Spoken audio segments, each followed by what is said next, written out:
పంటల సాగులో అధికోత్పత్తి సాధించడమే రైతు యొక్క చిట్టచివరి లక్ష్యం. కానీ వ్యవసాయం వ్యాపారంగా మారిన నేపథ్యంలో నిరంతరం అధిక ఆదాయం వచ్చే దిశగా రైతుల ఆలోచనలు మారుతున్నాయి. అయితే ఈ విధానంలో రైతుల పర్యవేక్షణ తప్పనిసరి ఉండాలి. అప్పుడే మంచి లాభాలను గడించొచ్చు. ఈ కోవలోనే ప్రకాశం జిల్లాకు చెందిన ఓ రైతు ఎకరంలో మిశ్రమ పంటలు సాగు చేస్తూ ఏడాది పొడవునా దిగుబడులు సాధిస్తున్నారు. తక్కువ పెట్టుబడితోనే అధిక లాభాలు ఆర్జిస్తున్నారు.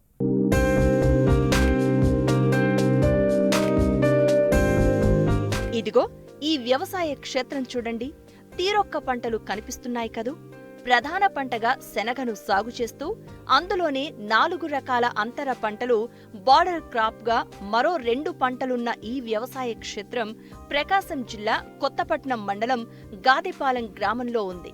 దీనిని సాగు చేస్తున్న రైతే ఝాన్సీ లక్ష్మి.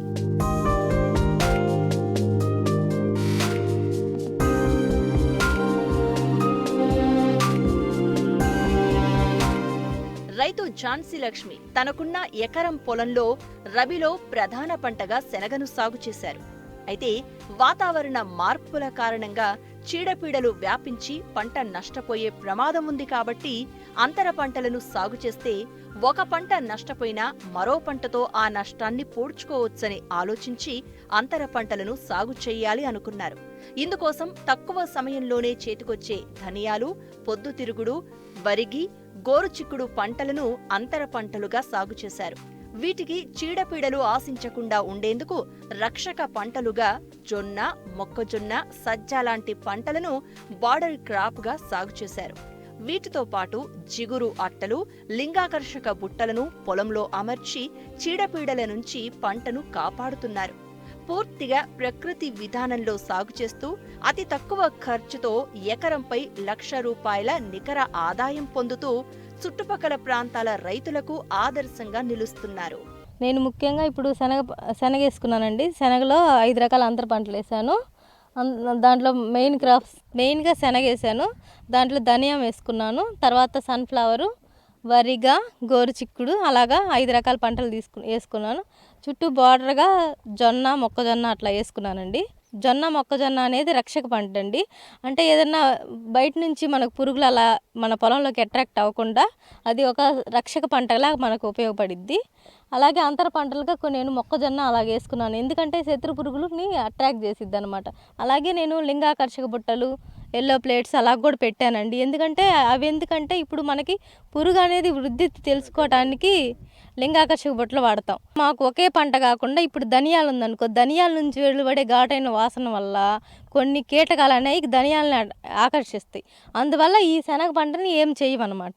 మార్కెట్ రేట్ని బట్టి, అంటే కొత్తిమీరకు రేట్ ఉంటే కొత్తిమీరకు యూజ్ చేసుకుంటాం, లేదనుకో ధనియాలకు యూజ్ చేసుకుంటాం.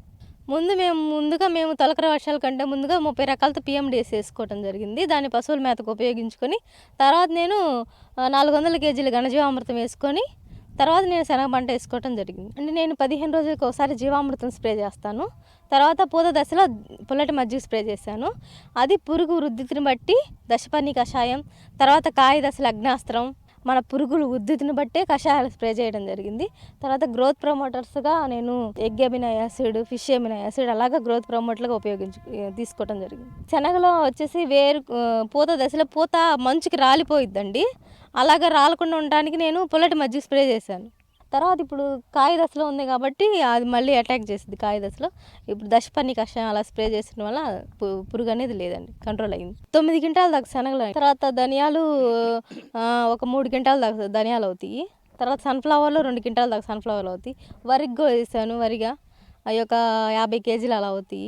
జొన్నలు మళ్ళీ ఇప్పుడు పౌడర్ అదే పశువుల మేతకు ఉపయోగించి నాకు కంకులు కోసుకుంటాను కాబట్టి అవి ఒక 50 కేజీలు అవుతాయి. సుమారు ఒక ₹1,00,000 దాకా వచ్చిద్ది అన్న. నేను ఇప్పుడు PMDS అని 30 రకాలతో వేసుకున్నాను. తర్వాత మళ్ళీ శనగ వేసుకున్నాను. నెక్స్ట్ కూడా PMDS వేసుకుంటాను. అంటే నా పొలం అనేది ఖాళీగా ఉంచుకోకుండా నేను 365 రోజులు పంటలు వేసుకుంటాను. ప్రభుత్వం నుంచి అయితే మా సబ్సిడీ అయితే ఏం రాదన్న. మేము అన్నీ సొంతంగా కషాయాలు కానీ అన్నీ సొంతంగా ప్రిపేర్ చేసుకుంటాం. కాకపోతే టీటీడీ దేవస్థానానికి ఇస్తున్నాం కాబట్టి ఎక్స్ట్రా అదనంగా మాకు వాళ్ళు మార్కెట్ వాళ్ళు ప్రభుత్వంతో అనుసంధానం అయ్యి మా ప్రోడక్ట్స్ వాళ్ళు తీసుకుంటున్నారు కాబట్టి దానివల్ల మాకు మార్కెట్ రేట్ కన్నా ఒక 15% అదనంగా వస్తుంది. శనగ ఒక్కటే వేస్తే ఆదాయం రాదు కదా. ఒక్క పంటతోనే ఉంటుంది. అలాగా మిగతా అన్ని పంటలు మనకు భూమిలో పోషక విలువలు పెరుగుతాయి, దాంతోపాటు మనకి ఆదాయ మార్గాలు కూడా ఉంటాయి. అంతర పంటలతో భూములకు రైతులకు ఎంతో మేలు జరుగుతుంది. 2 పంటల ఆదాయం వల్ల రైతులకు ఆర్థిక భరోసా పెరుగుతుంది.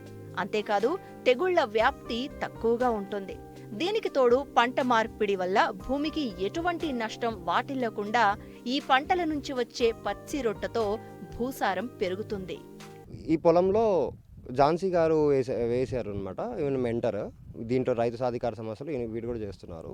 ఇదేంటంటే బెంగాల్ గ్రామ్ వేశారు. బెంగాల్ గ్రామ్తో పాటు ఒక different types of multiple crops ఉండాలని చెప్పేసి సన్ఫ్లవర్, జోఆర్, బాజ్రా కూడా వేసి ఉన్నాయి. దీంట్లో దీని మార్కెటింగ్ ఏంటంటే టీటీడీ తిరుమల తిరుపతి దేవస్థానం వాళ్ళకి పంపించాలి అనే ఉద్దేశంతో వీళ్ళు ఎటువంటి కెమికల్స్ వేయకుండా ఈ మల్టిపుల్ క్రాపింగ్ అనే టైప్ ఆఫ్ మోడల్ని తీసుకున్నారనమాట.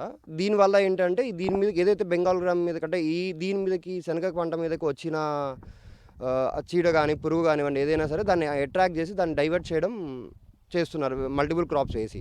దానివల్ల ఆ మల్టిపుల్ క్రాప్స్ వేయడం వల్ల వీళ్ళకి మళ్ళా దానివల్ల ఆదాయం కూడా వస్తుంది. ప్లస్ మళ్ళీ ప్రధాన పంట మీదకి వచ్చిన ఇవన్నీ చీడపీడలు ఇటువైపు జరగడం జరుగుతుంది. ఇది టీటీడీ వాళ్ళకి బెంగాల్ గ్రామ్ మొత్తం అంతా కూడా టీటీడీ షాప్కి పంపించడం జరుగుతుంది అనమాట. అది వీళ్ళు చేసుకుంటున్న ప్రస్తుతానికి మార్కెటింగ్.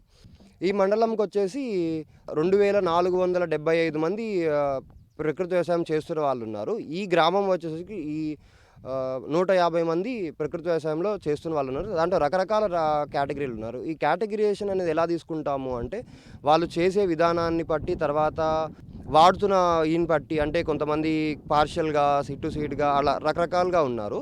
దీన్ని ఈ కేటగిరీని బట్టి అలా చేస్తున్న మొత్తం అందరి సంఖ్య వచ్చేసి ఇక్కడ ఈ గ్రామం వరకు 150 మంది ఉన్నారనమాట.